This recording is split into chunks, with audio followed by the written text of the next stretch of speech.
Peroxide effect, anti Markovnikov rule और Kharasch effect, तीनों एक ही चीज़ है। पेरोक्साइड इफेक्ट भी इसी को बोलते हैं, एंटी मार्कोनिकॉफ रूल भी इसी को बोलते हैं, और खराश इफेक्ट इसको बोलते हैं। हम रिएक्शन लिखते हैं, रिएक्शन से हम समझ लेते हैं क्या होता है। Anti Markovnikov rule, for example हमारे पास है एक unsymmetrical alkyne CH3CH double bond CH2 plus, इसको हम एडिशन कराते हैं HBr, but in the presence of peroxide, in the presence of peroxide.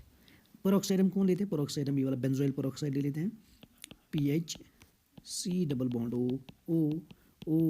C double bond O single bond PH, इसको बोलते हैं बेंजोइल पेरोक्साइड।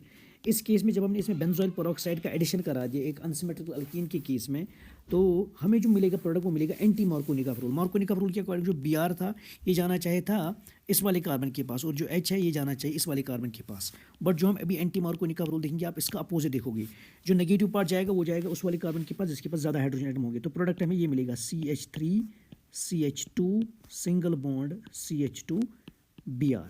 मार्कोनिकॉफ के केस में क्या बनता था, मार्कोनिकॉफ के केस में जो हमने प्रीवियस वीडियो में डिस्कस किया, ये जो Br हमने यहाँ पे अटैच कर दिया, ये इस वाले कार्बन के साथ जुड़ जाता था।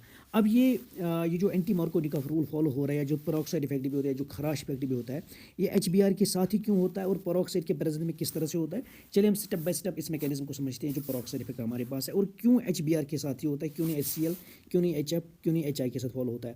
अगर हम HCl, HI या HF के साथ में पेरोक्साइड यूज़ करेंगे भी, तब भी मार्कोनिकॉफ रूल ही फॉलो होगा। तो एंटी मार्कोनिकॉफ सिर्फ एक्सक्लूसिवली फॉलो होता है HBr के साथ ही। प्लीज़ ये चीज़ आप दिमाग में रखिएगा कि peroxide effect is only observed with HBr only, not with HF, not with HI, not with HCl। चलिए हम समझ लेते हैं स्टेप बाय स्टेप इस मैकेनिज्म को। स्टेप फर्स्ट हम क्या करेंगे, चेन इनिशिएशन रहेगा, फ्री रेडिकल एडिशन है ये। इसमें 2-3 स्टेप होते हैं, चेन इनिशिएशन होता है, चेन प्रोपगेशन होता है, चेन टर्मिनेशन होता है। चलो किसी और वीडियो में हम डिटेल में समझते हैं वो फ्री रेडिकल एडिशन का मैकेनिज्म। तो स्टेप फर्स्ट में क्या होगा, जो हमारे पास है बेंजोइल पेरोक्साइड है, PH का मतलब होता है ये बेंजीन रिंग, जब ये किसी के साथ अटैच होता है इसको बोलते हैं फिनाइल रिंग, भी इस तरह से बेंजीन रिंग लिखते हैं, C double bond O C double bond O, और यहाँ भी और एक फिनाइल रिंग है। तो सबसे पहले इसकी होमोलिटिक क्लीवेज होगी, ये जो बॉन्ड है ये होमोलिटिकली क्लीव होगा। होमोलिटिक क्लीवेज में क्या बनता है, एक एक इलेक्ट्रॉन दोनों एटम के पास इक्वली जाता है, इसको बोलते हैं होमोलिटिक फिशन। अब हम फिनाइल रिंग को दिखाते हैं PH के through, PH C double bond O radical, ये जो हमने इधर बना दिया, ये हमें इसके 2 मिलेंगे क्योंकि यहाँ से जब स्प्लिटिंग होगी तो 2 मिल जाएंगे हमें। यहाँ पे हमने ये जो फिनाइल रेडिकल बना दिया, बेंजोइल रेडिकल बना दिया, इससे क्या मिलेगा हमें, अगर हम एक फिनाइल रेडिकल की बात करेंगे इस तरह से, benzoyl radical PH C double bond O,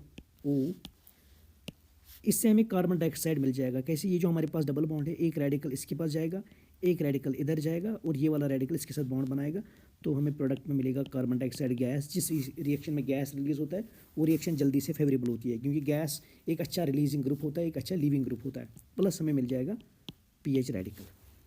अब हम स्टेप सेकंड में देखते हैं, स्टेप सेकंड में क्या होगा। स्टेप सेकंड में जो हमने ये फिनाइल रेडिकल बना लिया, दिस फिनाइल रेडिकल, इसको जब हम ट्रीट कराते हैं HBr के साथ, HBr के साथ हमने ट्रीट कराया इसको, HBr के साथ ही PH क्या करेगा, ये इस HBr पे अटैक करेगा, यहाँ से फिर से एक होमोलिटिक फिशन होगा, एक इसके पास चला जाएगा, एक इसके पास चला जाएगा, तो PH will attach with H और हमें मिलेगा बेंजीन, और इसको हम इस तरह से भी लिखते हैं PHH, ये भी बेंजीन ही है, प्लस हमें मिलेगा Br रेडिकल। अब ये जो Br रेडिकल है यही अब इस चेन को प्रोपगेट करेगा, ये इस चेन को प्रोपगेट करेगा। अब Br रेडिकल, हाँ, तो यहाँ पे हम समझते हैं कि HBr ही क्यों होता है। अगर हम यहाँ पे HF लेते हैं, HF का बॉन्ड बहुत स्ट्रांग होता है, इसको स्प्लिट करना बहुत मुश्किल हो जाता है, इसलिए HF भी ये रिएक्शन नहीं दिखाता है। HCl का बॉन्ड भी HBr से बहुत ज़्यादा स्ट्रांग होता है, इसकी जो बॉन्ड ब्रेकिंग की एनर्जी होती है वो HBr से भी ज़्यादा होती है, इसलिए भी नहीं दिखाता है।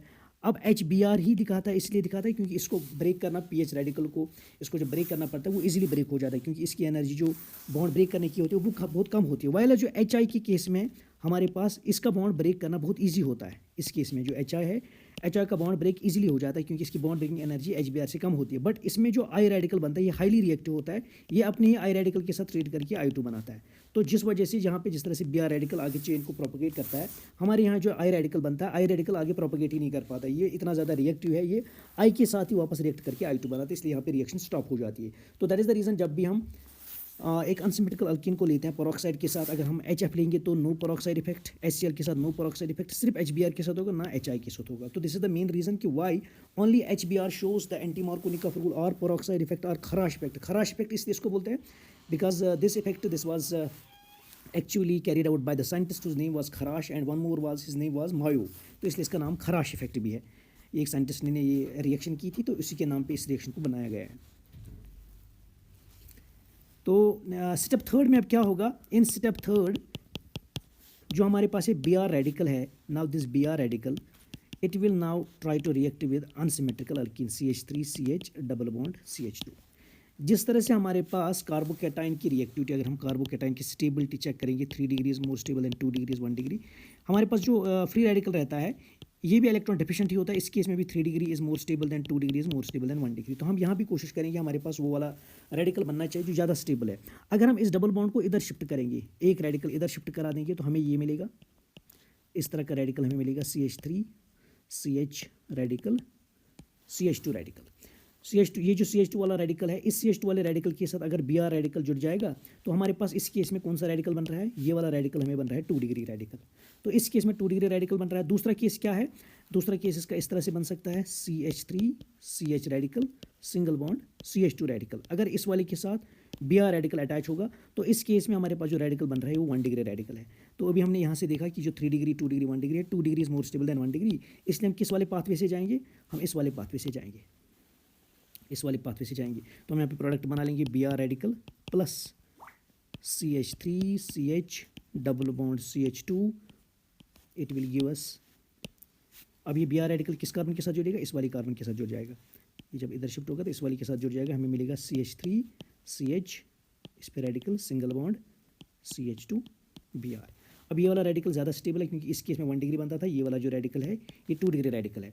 अब फाइनल स्टेप में क्या होगा, फाइनल स्टेप में हमारे पास स्टेप फोर्थ में क्या होगा, in step fourth this CH3 CH radical single bond CH2 Br plus HBr, जो हमारे इस मीडियम में HBr ऑलरेडी प्रेजेंट है, इस HBr में से ये जो CH है ये इस H रेडिकल को ले लेगा वापस, इस H रेडिकल को ले लेगा वापस, यहाँ से फिर से इसकी होमोलिटिक स्प्लिट होमोलिटिक फिशन होगा।